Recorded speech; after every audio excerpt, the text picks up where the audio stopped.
हाँ, तो एक बार पुनः आपका मेरे यूट्यूब चैनल पर स्वागत है। तो आज हम लोग बिहार एसएससी के एक के नए प्रीवियस ईयर के प्रश्न पत्रों का जो है एनालिसिस करेंगे। इसके अंतर्गत हम लोग जो है बिहार एसएससी यानी बिहार स्टाफ सिलेक्शन कमीशन द्वारा आयोजित पूर्व की परीक्षाओं का जो है हम लोग एनालिसिस कर रहे हैं। इसी के क्रम में आज हम लोग अंचल निरीक्षक यानी राजस्व और भूमि सुधार विभाग की जो है परीक्षा आयोजित कराई गई थी 21/9/2014 को। आप देख सकते हैं यह परीक्षा जो है बीएसएससी के द्वारा जो है आयोजित कराई गई थी।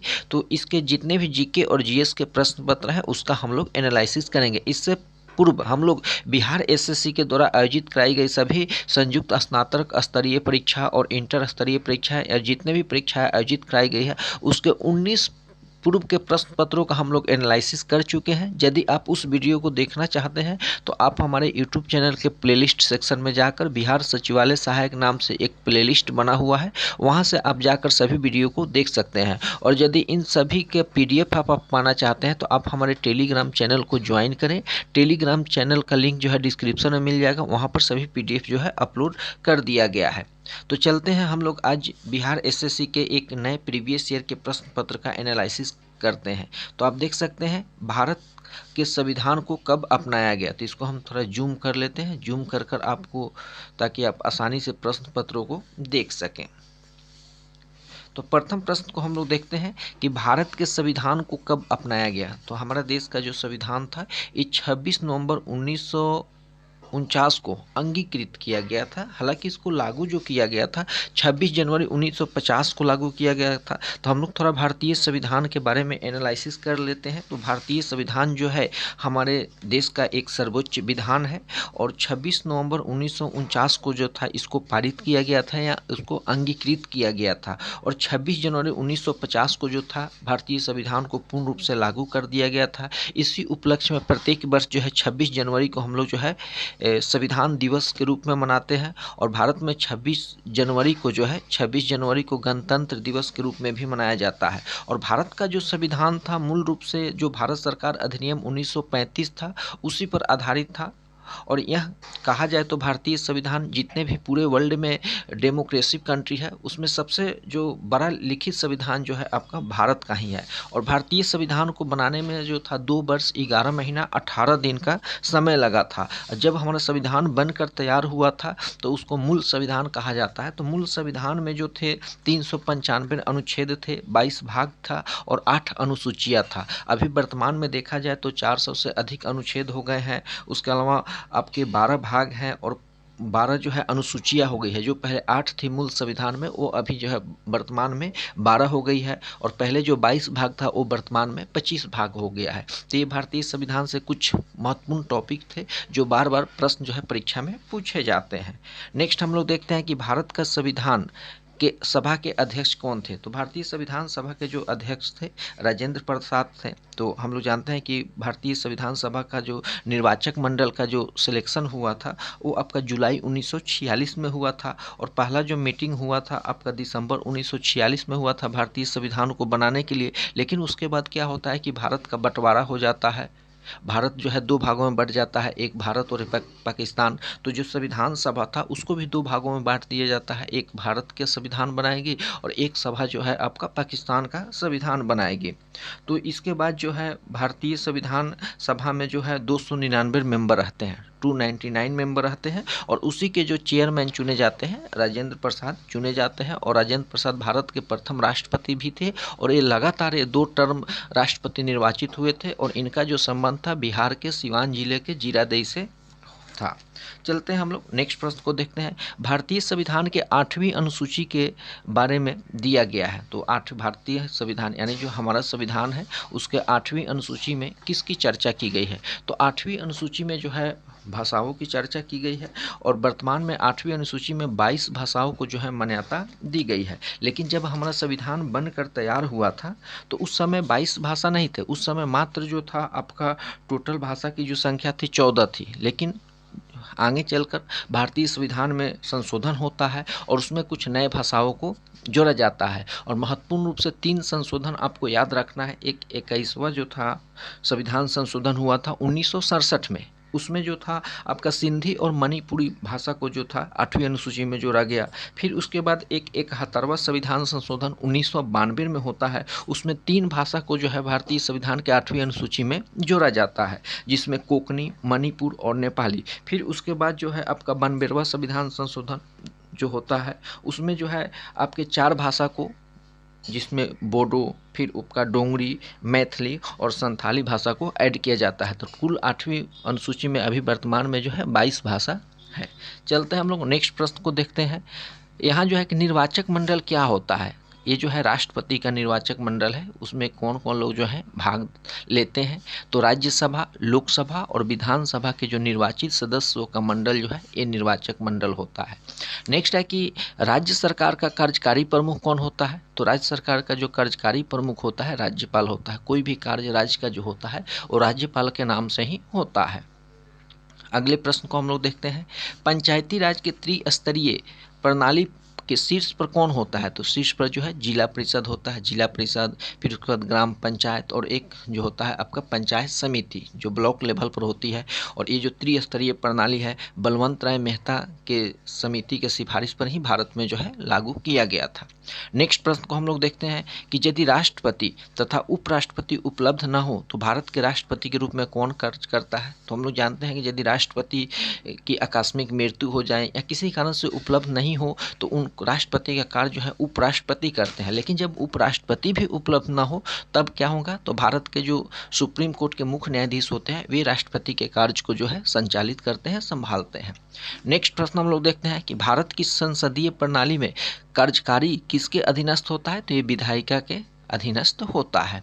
अगले प्रश्न को हम लोग देखते हैं। स्वतंत्रता के अधिकार के अंतर्गत कितने अधिकारों की गारंटी दी जाती है। तो 7 अधिकारों की गारंटी दी जाती है। पूर्व में जब हमारा संविधान बना था तो उस समय भी मौलिक अधिकार भी जो थे 7 थे, लेकिन बाद में क्या हुआ था कि संपत्ति का जो अधिकार था उसको जो है भारत सरकार संपत्ति के अधिकार को समाप्त करके 6 मौलिक अधिकार जो है वर्तमान में मिलता है। नेक्स्ट है कि हिमालय में एक छोटा राष्ट्र कौन सा है जो भारतीय संरक्षित है। यानी हिमालय की गोद में बसा हुआ एक कौन ऐसा छोटा देश है जो भारत संरक्षित है, उसको कहीं ना कहीं भारत जो है संरक्षित करके रखा है। तो ये आपका भूटान। तो भूटान जो है ये पहाड़ियों के बीच में बसा हुआ एक देश है और इसका संबंध जो है भारत से काफ़ी अच्छा है। और भारत और भूटान के बीच जो है एक समझौता हुआ था जिसको हम लोग दार्जिलिंग संधि के नाम से जानते हैं। तो थोड़ा हम लोग दार्जिलिंग संधि के बारे में जान लेते हैं। दार्जिलिंग संधि में भारत और भूटान के बीच एक संधि हुई थी, उसमें एक धारा था, एक धारा 2 था और एक धारा जो था 6 था। तो धारा 2 में कहा गया था कि भूटान गवर्नमेंट जब अपना विदेशी मामले, भारत सरकार जो भी विदेशी मामले होगा वो भारत सरकार की सलाह से ही संचालित करेगी। और धारा जो 6 था उसमें संधि हुई थी कि भारत के अनुमति के बिना भूटान जो है किसी भी देश से अपना सैन्य उपकरण का जो है आयात नहीं कर सकता है। लेकिन होता क्या है कि जब 1971 में भूटान जब है यूएनओ का सदस्य बन जाता है तब कहीं ना कहीं इस पर एक स्वतंत्रता का जो है एक तरह से जो धारा था उसमें कहीं अड़चन आया। तो मांग की गई कि नहीं, ये जो दार्जिलिंग संधि है इसको थोड़ा चेंज किया जाए, इसमें सुधार किया जाए। तो पुनः इसको जो है सुधार किया गया और दार्जिलिंग संधि में जो है कुछ बदलाव किया गया। इसमें धारा 2 और 6 में जो है चेंज किया गया। और वर्तमान में कहा जाए तो भारत जो है अब क्या है, एक मार्गदर्शक के रूप में नहीं बल्कि एक सहयोगी के रूप में भूटान का काम करेगा। और भूटान जो है अब बिना भारत की अनुमति से अपना सैन्य उपकरण जो है आयात कर सकता है। तो नेक्स्ट प्रश्न हम लोग देखते हैं। और भूटान भारत के लिए काफ़ी इंपॉर्टेंट भी है। यदि भूटान की भारत के संरक्षित नहीं रहेगा तो होगा क्या कि चाइना जो है भूटान के रास्ते से आते हुए भारत में जो है प्रवेश कर सकता है और उसके अलावा उत्तर बंगाल, असम और अरुणाचल प्रदेश को जो है काट सकता है। नेक्स्ट प्रश्न हम लोग देखते हैं। भारत का अटॉर्नी जनरल किसके द्वारा नियुक्त किया जाता है। तो अटॉर्नी जनरल से प्राय जो है प्रश्न पूछे जाते हैं। तो भारत का जो मुख्य न्यायवादी जो होता है, महान्यायवादी जिसको हम लोग कहते हैं, इंग्लिश में अटॉर्नी जनरल बोलते हैं, ये राष्ट्रपति के द्वारा नियुक्त किया जाता है। और इससे अनुच्छेद भी प्राय परीक्षा में पूछा जाता है। तो अनुच्छेद 76 का जो संबंध है आपका ये किससे है, तो भारत के अटॉर्नी जनरल से है। वर्तमान में भारत के जो अटॉर्नी जनरल है आर वेंकट रमनी जो है भारत के अटॉर्नी जनरल हैं। इससे पूर्व के वेणुगोपाल थे। नेक्स्ट प्रश्न हम लोग देखते हैं कि राष्ट्रपति का वेतन किस फंड से लिया जाता है। राष्ट्रपति का जो वेतन है, आप लोग सभी जानते हैं कि राष्ट्रपति को वेतन जो है 5 लाख प्रति माह मिलता है। तो राष्ट्रपति का वेतन कहाँ से दिया जाता है, तो इस समेकित फंड यानी संचित निधि से दिया जाता है। और राष्ट्रपति को 5 लाख रुपया जो है प्रति माह वेतन मिलता है। राष्ट्रपति को रहने के लिए एक राष्ट्रपति भवन है, जो राष्ट्रपति भवन जो है 320 एकड़ में फैला हुआ है, 320 एकड़ में फैला हुआ है। और वहाँ पर जो है 340 कमरे हैं, 340 रूम्स है। और वहाँ पर 200 लोग जो हैं काम करते हैं, 200 लोग जो है राष्ट्रपति भवन में काम करते हैं। और राष्ट्रपति जब 5 वर्ष का कार्यकाल पूरा कर लेते हैं, यानी जब वो सेवानिवृत्त होते हैं, रिटायर होते हैं, तो उनको पेंशन के रूप में 1.5 लाख रुपया दिया जाता है। और स्टाफ खर्च के लिए जो है 60,000 रुपया प्रति माह दिया जाता है। और उनको जीवन भर के लिए बंगला का भी आवंटन किया जाता है, प्लस ट्रेन और प्लस हवाई यात्रा का फ्री जो है उनको दिया जाता है। और उसके बाद जो है 2 फ्री लैंडलाइन, फिर एक मोबाइल भी फ्री दिया जाता है। तो ये राष्ट्रपति से संबंधित कुछ प्रश्न हैं, महत्वपूर्ण टॉपिक हैं जो प्राय परीक्षा में पूछे जाते हैं। नेक्स्ट हम लोग प्रश्न को देखते हैं, कल्याणकारी राज्य की अवधारणा भारतीय संविधान में कहाँ से पाया जाता है। तो ये जो है नीति निर्देशक तत्व। तो हमारे संविधान के जो भाग 4 हैं, भाग 4 में जो है आपके नीति निर्देशक तत्वों की व्याख्या किया गया है। और उसमें अनुच्छेद 36 से लेकर 51 तक जो है लोक राज्य कल्याणकारी राज्य बनाने के लिए जो है वहाँ अनुच्छेद दिए गए हैं, जो राज्यों को क्या करता है, सलाह देती है। ये बाध्य नहीं करती है, बट राज्यों को जो है सलाह देने का कार्य करती है। नेक्स्ट प्रश्न हम लोग देखते हैं, सरकरिया आयोग। सरकरिया आयोग किससे संबंधित है, तो ये केंद्र और राज्यों के बीच संबंध। सरकरिया आयोग जो है काफ़ी बार परीक्षा में पूछा भी जाता है, प्रायः ये काफ़ी इंपॉर्टेंट टॉपिक है। सरकरिया आयोग का जो गठन है ये जून 1983 में हुआ था। और ये जो इसके चेयरमैन थे, उनके चेयरमैन का जो नाम था रंजीत सिंह सरकारिया, है ना। चेयरमैन का नाम क्या था, रंजीत सिंह सरकारिया। और ये सुप्रीम कोर्ट के जो रिटायर्ड जज थे, तो उन्हीं के नाम पर इस सरकारिया आयोग का नाम रखा गया। और एक केंद्र और राज्यों के बीच संबंधों का जो है। नेक्स्ट प्रश्न हम लोग देखते हैं, संसद की संयुक्त बैठक की अध्यक्षता कौन करता है। तो जब संसद की संयुक्त बैठक होती है तो इसको बुलाने का काम तो राष्ट्रपति करता है, लेकिन अध्यक्षता कौन करेगा, तो लोकसभा का जो स्पीकर है। यदि वर्तमान में राज्यसभा और लोकसभा की ज्वाइंट मीटिंग बुलाई जाए तो बुलाने का काम राष्ट्रपति करेगी द्रौपदी मुर्मू, लेकिन इसका मीटिंग कौन करेगा, तो लोकसभा का चेयरमैन ओम बिरला। नेक्स्ट प्रश्न हम लोग देखते हैं, कितने सदस्यों को राष्ट्रपति द्वारा मनोनीत किया जाता है, नॉमिनेट किया जाता है, तो 12 सदस्य। 12 सदस्य जो विभिन्न क्षेत्रों में उत्कृष्ट कार्य करने के लिए जो है उसी के आधार पर जो है राज्यसभा में राष्ट्रपति द्वारा नॉमिनेट किया जाता है। सशस्त्र बलों का सर्वोच्च कमांडर कौन होता है, तो राष्ट्रपति होता है। वंदे मातरम की रचना किसके द्वारा की गई, तो ये बंकिम चंद्र चटर्जी के द्वारा किया गया। त्रिपुरा की राजधानी कहाँ है, तो अगरतला है। त्रिपुरा की राजधानी कहाँ है, अगरतला है। ब्रिटिश साम्राज्यवाद के दौरान भारत की धन निकासी का सिद्धांत किसके द्वारा प्रतिपादित किया गया था, ये दादा भाई नेहरू, जिन्हें वयोवृद्ध के नाम से भी हम लोग जानते हैं। तो ये जो थे धन निकासी का थ्योरी जो था, ये दादा भाई नेहरू जी के द्वारा जो है प्रतिपादित किया गया था। किस राजा के काल में सारनाथ का शीर्ष स्तंभ पाया गया, थे अशोक। मौर्य वंश में जो थे अशोक थे, अशोक के राज्य काल के अंतर्गत ही सारनाथ का शीर्ष स्तंभ पाया गया। नेक्स्ट प्रश्न हम लोग देखते हैं, वैदिक देवता इंद्र किसके देवता थे, तो वर्षा और मेघ के गर्जन के देवता माने जाते हैं इंद्र भगवान। रेड क्लिफ लाइन किन राष्ट्रों के बीच एक है, तो रेड क्लिफ जो है भारत और पाकिस्तान के बीच है। मैक मोहन रेखा जो है भारत और चाइना के बीच है। रोटरी भाप इंजन का आविष्कार किसने किया था, तो जेम्स वाट किया था। नेक्स्ट प्रश्न हम लोग देखते हैं, भारत में सर्वोच्च वीरता पुरस्कार कौन सा है, तो परमवीर चक्र। द्रोणाचार्य अवार्ड किसको दिया जाता है, तो खेल प्रशिक्षक, जो अच्छे खेल प्रशिक्षक होते हैं, कोच होते हैं, उनको द्रोणाचार्य अवार्ड जो है प्रतिवर्ष दिया जाता है। विश्व में की प्रथम महिला प्रधानमंत्री कौन थी, तो श्री माऊ भंडार नायके, श्रीलंका की थी। कौन भारत की प्रथम महिला मुख्य न्यायाधीश थी, लीला सेठ। भारत की प्रथम महिला मुख्य न्यायाधीश जो थी लीला सेठ थी। प्रधानमंत्री जनधन योजना का मुख्य उद्देश्य क्या था, तो ये देश में हर गरीबों को एक बैंक खाता जो था उपलब्ध कराना था। 2014 में स्टार्ट हुआ था। कौन सी पहली महिला जिम्नास्ट को राष्ट्रमंडल में पदक मिला है, तो दीपा कर्माकर को। कौन से महाद्वीप में इबोला का प्रकोप सबसे अधिक मौत हुआ है, तो ये आपका अफ्रीका महाद्वीप में। प्रसिद्ध पुस्तक आनंद मठ किसके द्वारा लिखी गई थी, तो आनंद मठ जो है आपका बंकिम चंद्र चटर्जी के द्वारा लिखी गई पुस्तक है। प्रति परिकथा किनके द्वारा लिखी गई है? तो फणीश्वर नाथ रेणु। राज्य सरकार की ऑडिट क्या है? तो एक यूनियन विषय है, एक संघ सूची के अंतर्गत आता है। संविधान के उल्लंघन के लिए राष्ट्रपति के खिलाफ महाभियोग की कार्यवाही कहाँ शुरू की जा सकती है? तो इस संसद के किसी भी सदन या राज्यसभा या लोकसभा किसी में भी स्टार्ट किया जा सकता है, बट 14 दिन पूर्व जो है राष्ट्रपति को सूचना देना पड़ता है। बिहार लोक सेवा आयोग के अध्यक्ष और सदस्यों की नियुक्ति कौन करता है? तो राज्यपाल के द्वारा किया जाता है। बीपीएससी के जो अभी मान चलिए वर्तमान में चेयरमैन हैं अतुल प्रसाद, तो उनकी जो नियुक्ति है किसके द्वारा किया जाता है? तो राज्यपाल के द्वारा ही किया जाता है। हर राज्य के जितने भी लोक सेवा आयोग के चेयरमैन होते हैं और मेंबर होते हैं, उनकी नियुक्ति राज्यपाल के द्वारा ही की जाती है। अभी वर्तमान में राज्यपाल फागू चौहान हैं बिहार के। भारतीय लोक प्रशासन संस्थान कहाँ है? तो ये नई दिल्ली में है। एक गैर धन विधेयक को पुनर्विचार के लिए राज्यपाल द्वारा विधानमंडल भेजे जाने की समय सीमा क्या है? तो कोई समय सीमा इसका फिक्स नहीं है। लाल बहादुर शास्त्री नेशनल एकेडमी की शुरुआत मसूरी में कब हुई थी? तो 1 सितंबर 1959 को। भारत में राज्यसभा के कितने सदस्य हैं? तो 250 मेंबर अधिकतम है। कितने सदस्य राज्यपाल के द्वारा जो है विधान परिषद के लिए नॉमिनेट किए जाते हैं? तो उसका 1/6, 1/6 भाग। नेक्स्ट हम लोग देखते हैं अनुमानित व्यय के संबंध में लोकसभा द्वारा अग्रिम में किए गए अनुदान को क्या कहते हैं? तो उसको लेखा अनुदान कहा जाता है।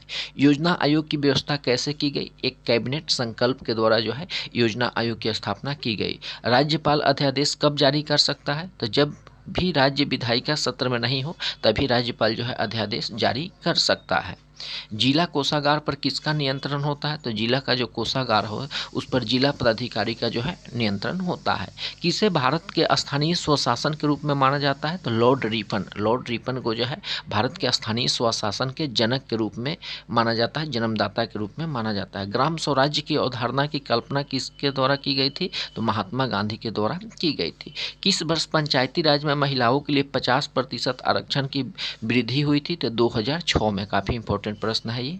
नेक्स्ट प्रश्न हम लोग देखते हैं लोक प्रशासन का जनक जो है किसे माना जाता है? तो ये वुड्रो विल्सन को लोक प्रशासन का जनक माना जाता है। लोक प्रशासन के कार्य में दबाव समूह की क्या भूमिका है? तो सेक्टोरल हित। वैश्वीकरण का क्या अर्थ है? ग्लोबलाइजेशन का क्या अर्थ है? तो एक एकीकृत विश्व बाजार का विकास करना। नेक्स्ट है कि विश्व का पहला देश जहां सूचना के अधिकार की शुरुआत की गई है स्वीडन। सदन में प्रश्नकाल के बाद मौखिक रूप से पूछे जाने वाले सवाल को क्या कहा जाता है? तो उसको तारांकित प्रश्न कहा जाता है। कौन गैर धातु कमरे के तापमान पर तरल अवस्था में रहता है? तो ब्रोमीन।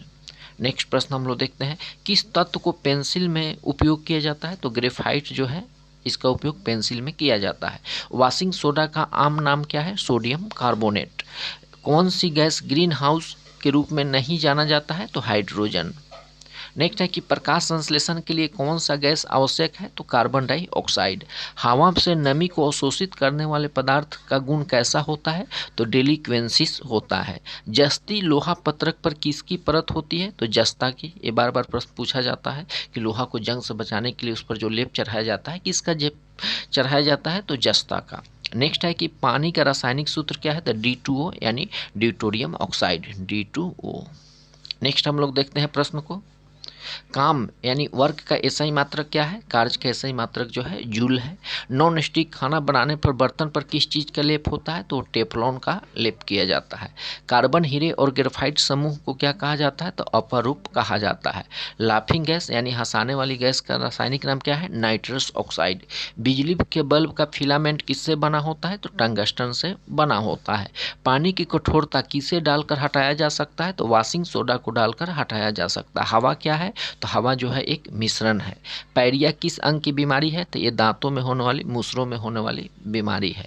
आलू किसका संशोधित रूप है? तो ये डंठल का जो है संशोधित रूप है। रतौंधी किस विटामिन की कमी से होती है? Vitamin A. दाल किसका अच्छा स्रोत है? तो दाल में भरपूर मात्रा में जो प्रोटीन पाया जाता है। पौधों में परागकण कहाँ उत्पादित होते हैं? तो ये फूल में उत्पादित होते हैं। पहाड़ियों पर पानी का कम तापमान में क्यों उबलता है? क्योंकि पहाड़ियों पर हवा के दबाव में जो होती है कमी होती है। धुंध का कारण क्या होता है? तो कम तापमान पर पानी वाष्प। पानी की सतह जो हवा के संपर्क में हो वहाँ वाष्पीकरण किस पर निर्भर नहीं करता? तो पानी की गहराई पर जो है ये निर्भर नहीं करता। तो इस प्रकार से आज हम लोग एक नए बिहार एसएससी द्वारा आयोजित पूर्व की परीक्षाएं के पेपर को हम लोग एनालिसिस किए और ये हम लोग जितने बिहार एसएससी की पूर्व की परीक्षाएं आयोजित कराई गई है उन सारे प्रश्न पत्रों का जो है हम लोग बिहार एसएससी सचिवालय सहायक की जो परीक्षा होने वाली है उससे पूर्व हम लोग कर लेंगे। और सभी को बहुत बहुत धन्यवाद।